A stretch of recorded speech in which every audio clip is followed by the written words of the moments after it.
Utah's most accurate forecast with Cesar Cornejo, Weather Rate certified 10 years in a row.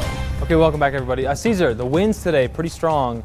Are they going to continue? Well, Nick, they continue throughout today, but one thing we'll see with those winds is cooler temperatures. So we're going to have a fall-like Monday, and on top of the cooler temperatures, we'll see that some of them will be towards the freezing side, prompting some hard freeze warnings, and I'll have more on that in just a moment. Towards the middle of the week, we'll see that we return towards average, but do we have a warmer weekend ahead? And I'll have more coming up in the 7-day, but let's just look at what we saw with this cold front here. Got to see a little bit of clearing, some smoke dragged in, some clouds forming, no real precipitation, but then it got really dusty as that cold front was really ripping through parts of the West Desert, bringing in quite a lot of that sand and just loose dirt. So it really obscured some of the vision that we had for the Wasatch Mountains during the afternoon hours. But right now we're seeing that we are clearing up slowly. So again, we see that cloud cover still remains, not as dusty anymore. So that's going to be a trend that continues, even though we still have this cold front moving through the Beehive State. But you can see that it did produce quite a lot of windy conditions.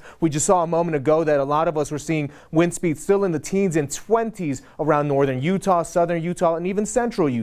So again, temperatures will be the biggest change that we are expecting to see. Already seeing 54 in Logan, 60s around the Wasatch Front here in Salt Lake City and Provo. We're starting to drop in towards the 70s and 80s in parts of central Utah. Of course, St. George are still staying a bit on the warm side, but we'll get a little bit of that cooler air as well. Tomorrow, we're expecting to see we'll have moderate air quality for a good portion of northern Utah, but over towards the Uinta Basin, Tooele County, we'll see that we are in the green, and that goes as well for southwest Utah. So again, we're seeing an improvement in air quality. Luckily, not as much smoke hanging around. We'll see that the plume over from the west coast starts to die out, but we'll see that this plume from the north starts to really move in because of the wildfires in Idaho and Montana. Again, we are expecting to see this hard freeze warning. That is for the overnight hours going in from Monday into Tuesday morning. It'll be because we see, well, expected to see certain lows around the 20s for us. And looking at the regional forecast for tonight and tomorrow, we're expecting to see temperatures hanging around the 40s